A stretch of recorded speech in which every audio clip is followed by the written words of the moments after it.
My name is Sarah, and I am 32. Before we begin, please subscribe and like this video if you haven't already. I'd love to know where you're watching from in the comments. I never imagined I could lose everything in a single week. It started with the call on Tuesday morning. My job was eliminated.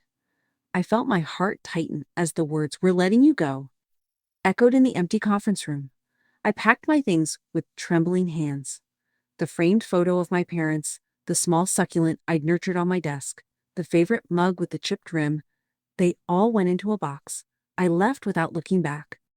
By Friday, my savings account was empty. Rent was due, and I didn't have the money. I sold my designer bag for $20. I donated my winter coat to a thrift store. Each item I parted with felt like a piece of my identity slipping away. By Sunday, the bank was calling. I couldn't answer. The landlord posted an eviction notice on my door. I stared at the bright yellow paper as if it were a warning from fate. I tried calling friends, but no one answered. I walked the streets in my worn boots, dragging 2 suitcases that held every memory I owned. That's when I met Mr. Lawson. His building was at the end of a crumbling alley. No lights in the hallway, just darkness leading to a single apartment door. Everyone avoided it. They said he was dangerous. They said he'd hurt people. But when I saw him, he wasn't the monster I'd imagined. He was tired. His eyes held kindness. I sat on the curb, cold and hungry. Tears mixed with the autumn rain. I whispered, "Please, someone help me." He approached with a to-go cup of hot tea and a wrapped sandwich. He held them out without a word. My chest tightened. I hesitated, afraid it was a trick. His voice was gentle when he spoke. "Eat," he said simply. I closed my fingers around the cup. Steam curled up and warmed my face. I sipped. The tea was sweet with honey. The sandwich was plain, cheese and tomato. But it tasted like salvation. I hadn't eaten in 36 hours. He waited until I finished a few bites before asking, "Where will you sleep?" I couldn't answer. I shook my head. He nodded and offered me his hand. "Come inside." I followed him up the cracked steps of his building. He led me to a small room next to his own apartment. It was clean, with a bed, a sink, and a single window overlooking an alley. He handed me fresh sheets and pointed to a closet with blankets. "This is yours for as long as you need," he said. That night, I cried tears of relief and shame. I felt judged. I felt compassion. I wondered how a man everyone feared could be so good. I fell asleep listening to the hum of his television through the thin wall. The next morning, he knocked softly. He carried 2 bowls of oatmeal and a bottle of milk. He nodded and left them on the small table by the window. He didn't pry. He didn't lecture. He just made sure I had what I needed. Over the next few days, I learned his name was Thomas Lawson. The neighborhood called him the monster. But I saw something different. I saw a man who had faced his own demons and chosen compassion over cruelty. One afternoon, he slipped a note under my door. "You are stronger than you know. Don't give up." I held it in my palm and felt my heart ache with gratitude. I tucked it into my pocket like a promise. He helped me fill out applications at the cafe down the street. He taught me how to budget my meager savings. He refused to let me pay rent. "You earned this room," he said.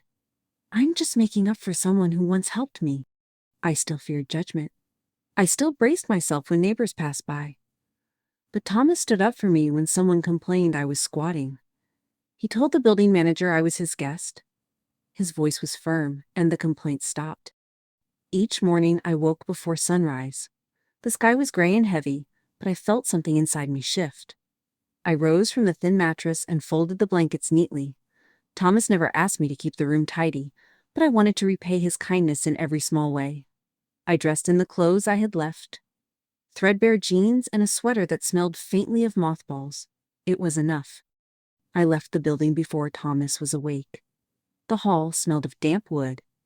I carried my bowl of oatmeal and a thermos of tea down the alley. I walked to the cafe where I'd applied weeks ago.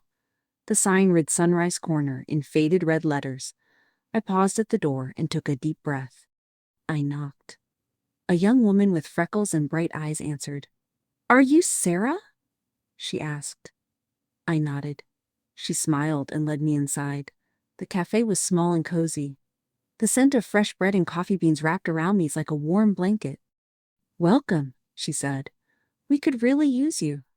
She introduced me to the owner, Mrs. Delgado, whose laugh was loud and genuine. Mrs. Delgado showed me the counter, the espresso machine, the ovens. I learned to steam milk and wrap pastries.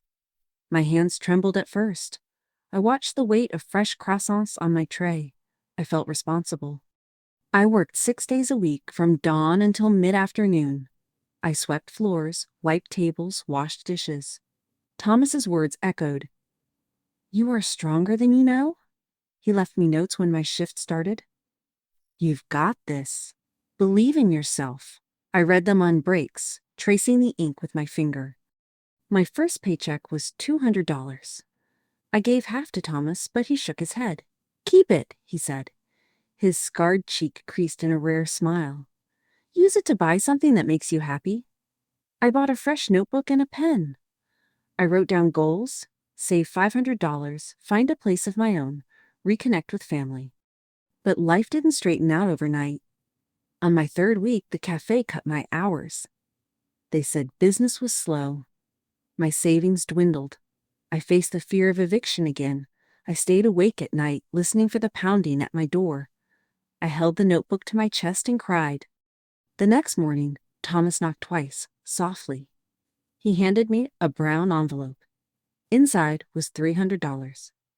No note, just cash. I wanted to refuse it, but my hands shook. I accepted. I whispered thanks into the silence. Later, I slipped a note under his door. I won't forget. His reply appeared the next day. I know. By month 2, I'd saved enough for a security deposit on a tiny studio. Thomas drove me to see it. It sat on a tree-lined street, with lace curtains and a little garden out front. The rent was steep, but I knew I could manage. We signed the lease together. He loaded my boxes into the car without a word, his presence steady. On my last night in his building, I packed the remaining blankets and the spare pillow. I pulled out every note he'd left. You are enough. Keep going. And taped them inside my notebook as a permanent reminder. I knocked on his door and found him in his favorite chair, reading an old novel.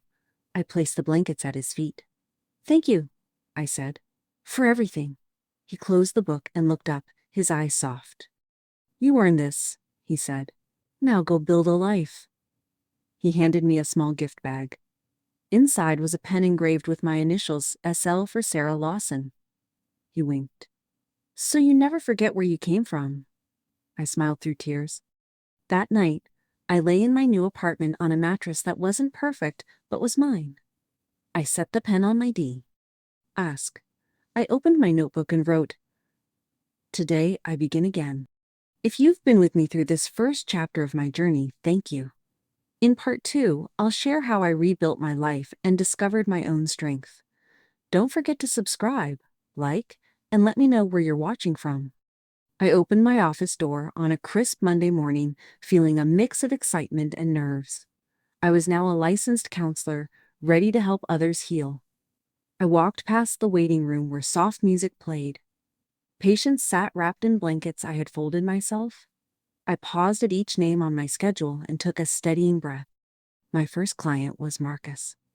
He wore a hoodie 2 sizes too big. His eyes darted around the room. I greeted him with a calm voice. Welcome, Marcus. I'm Sarah, he nodded, averting his gaze. I invited him to sit and offered a glass of water. He fumbled with the cup. I waited. After a long moment, he whispered, I don't know where to start. I said, Start wherever you feel safe. He spoke about losing his job, then his home. His voice cracked. I asked, What helps you feel grounded? He thought for a moment and said, Music. I encouraged him to describe a song that gave him comfort. He smiled faintly and talked about a melody his mother sang. I learned that day how small details can anchor a person in hope. Between sessions, I reviewed case notes and sent emails to social workers. My notebook lay open on the desk. Inside, I had taped his final note. Keep going? I traced the ink and whispered, I'm here because of you. That afternoon, I called the hospital where Thomas had once worked. I had heard he'd been admitted after chest pains. My heart thumped. I left work early and hurried to his room. He lay in a crisp white bed, pale but smiling when he saw me. "You kept your promise," he joked, his voice weak. I took his hand. "Promise?" he asked. I squeezed his fingers. "To be there," I said. I sat beside him and held his hand through the afternoon. I told him about Marcus. I told him about my new role. He laughed softly when I described how nervous I was. "You're a natural," he said. His gaze grew sad. "I never asked for help," he whispered. I shook my head. "You taught me kindness," I said. "Let me return it." I placed my free hand on his arm. We sat in silence as the IV drip clicked. The nurse entered and checked his vitals.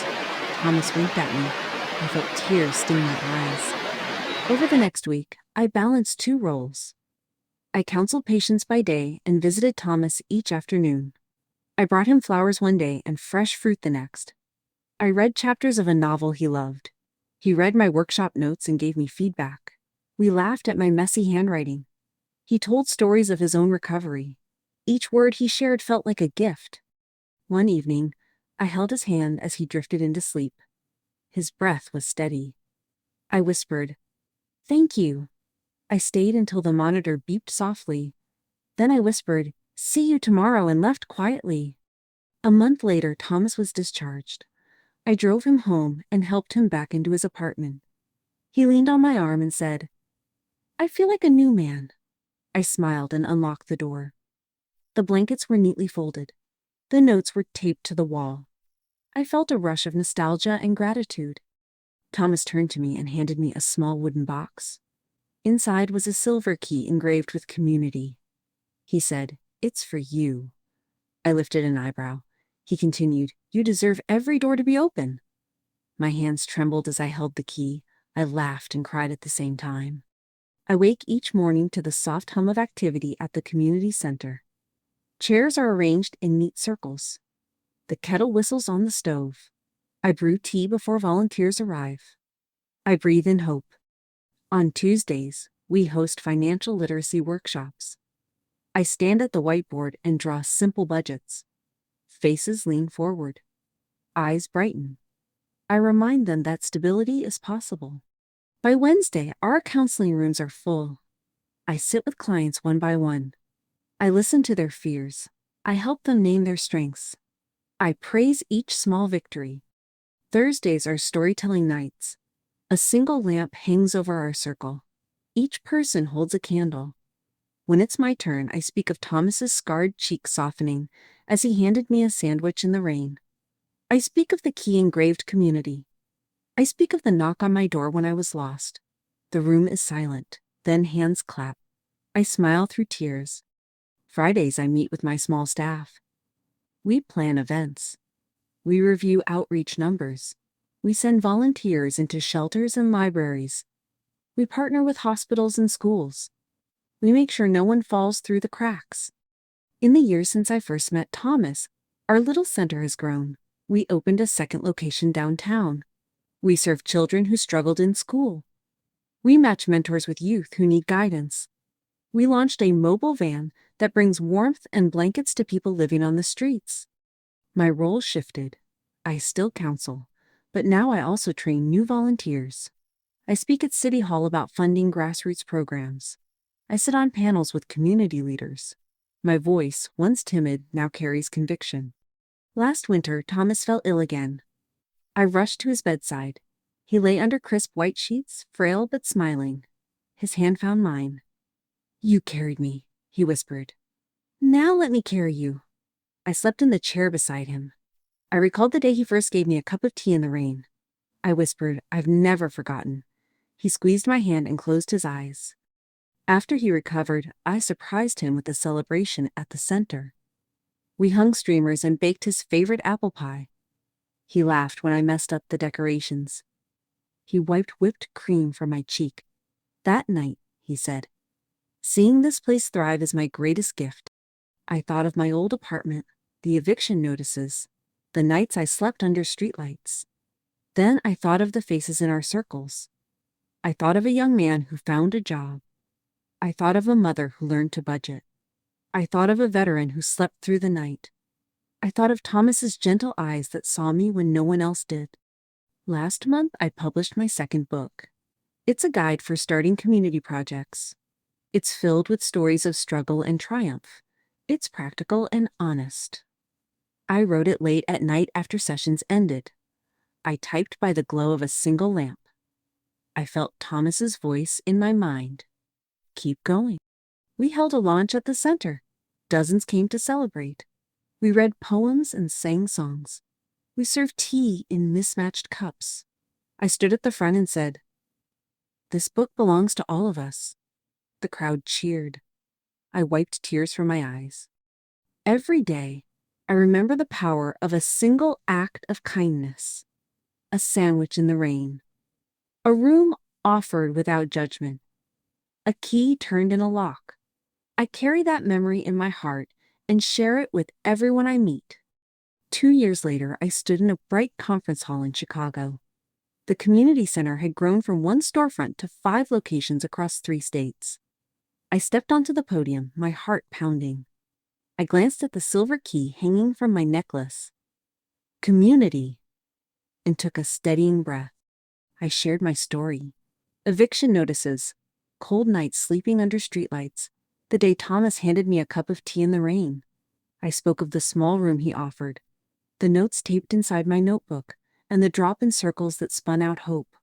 When I finished, the room erupted in applause. I felt tears sting my eyes, and I thought of every person who'd walk through our doors seeking warmth. After the talk, dozens approached me. A social worker from Denver asked how to start a satellite program. A high school principal invited me to train teachers on trauma-informed practices. A returning veteran offered to volunteer in my home city. I realized the key Thomas gave me had unlocked not just doors, but networks of compassion. That evening, I returned home to our flagship center. I unlocked the door with the silver key and was greeted by the hum of activity, volunteers brewing tea, clients sharing stories in small groups, children reading quietly in a corner. I wandered among them, listening to laughter and quiet conversations, and felt a profound sense of belonging. I found Thomas by the window, watching a young woman sketch in her journal. He looked frail, but his eyes shone with pride. I knelt beside him and slipped his hand into mine. "Look what we've built," I whispered. He smiled, the scar on his cheek softening in the lamplight. When the trade winds carried me to the shore of Fiji, I stepped off the seaplane onto a wooden dock that rocked gently with each wave. I carried my silver key, community, in my pocket and a journal brimming with plans. Coconut palms whispered overhead as local fellows greeted me with woven garlands of tropical flowers. We piled into a dugout canoe and crossed a jade-green lagoon to a cluster of thatched fails, our island empathy pod. I unlocked the door with my key and welcomed everyone. "Thank you for sharing your home and your stories." Inside, chairs formed a circle beneath translucent sails, and journals lay ready on each seat. Each morning, we shared cups of kava beneath banyan trees. I guided breathing exercises as the lagoon gently lapped the shore. In the afternoons, we co-designed micro-projects, weaving kindness nets from palm fronds to gather sea debris, painting driftwood totems with messages of hope, and scripting radio spots to broadcast daily kindness prompts across the atolls. A canoe builder taught navigation by starlight, and a mother organized a weaving co-op to support displaced families. One afternoon, a sudden shower drummed on the sails. We laughed as we dashed under the fail's awning. A village elder handed me a cup of herbal tea brewed from island roots. "For strength," she said, and warmth spread through my chest. I realized that on these islands, compassion flowed as naturally as the tide. On our final evening, we drifted out in canoes beneath a sky strewn with stars. Each fellow held a shell tied with ribbon. We whispered our word for community in our own languages and cast the shells into the lagoon. Ripples carried our hopes across the water. I held my silver key aloft and spoke of Thomas's first cup of tea in the rain, and how that single act had journeyed here, to these shores. At dawn in the Peruvian highlands, I boarded a rattling bus bound for Huamachuco. I carried my silver key, community, against my heart and a backpack of journals and colored chalk.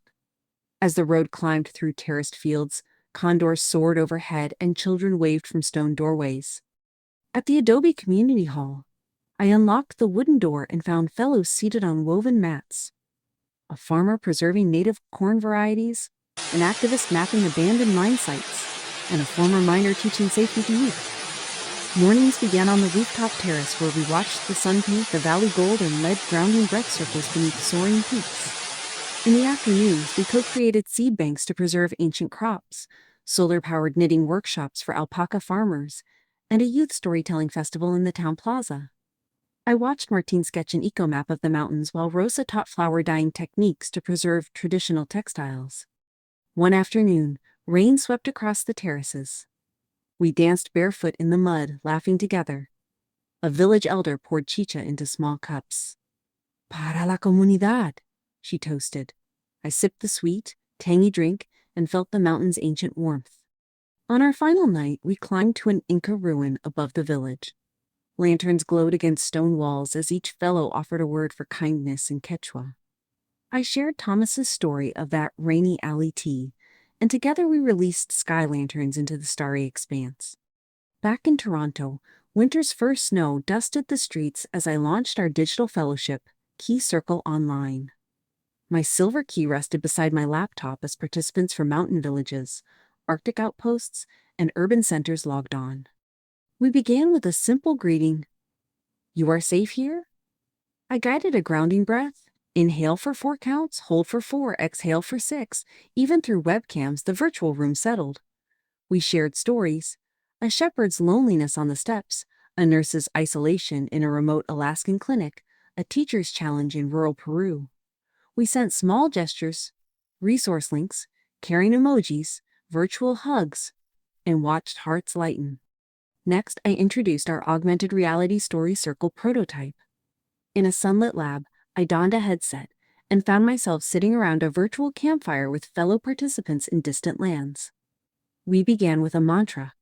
I see you, I hear you. Each of us described a moment of shelter, real or emotional, and visualized it unfolding around the fire.